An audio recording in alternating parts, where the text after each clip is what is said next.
હા, અને આપણા ગુજરાતીની ટેવ કેવી છે તમે જુઓ, તમે ભર નીંદરમાં સૂતા હોય ને બપોરે, તો ભર નીંદરમાંથી જગાડીને પૂછે, લે હુઈ ગયો તો?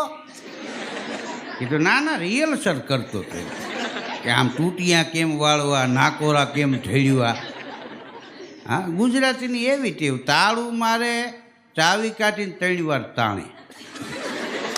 આમ લાગી ગયું કે નહીં? કીધું આ તો ચાવી વાળું, વગર ચાવીને તમે બૂચ માર્યા છે, લાગી ગયા છે. મોદી સાહેબે ડોનાલ્ડ ટ્રમ્પને અહીં બોલાવ્યા હતા, તો એના વાઈફે ભેગા આવ્યા, દીકરીને જમાઈ આવ્યા. તો સાંજે અહીંયા દેશી ગામથી ભોજન રાખ્યું હતું, વાળું ટાણું, આપણે કહીને વાળું ટાણું થઈ ગયું. બાજરાના રોટલા ને ભરેલ રીંગણાનું શાક ને મરચાં, અથાણું, પાપડ ને કઢી, ખીચડી.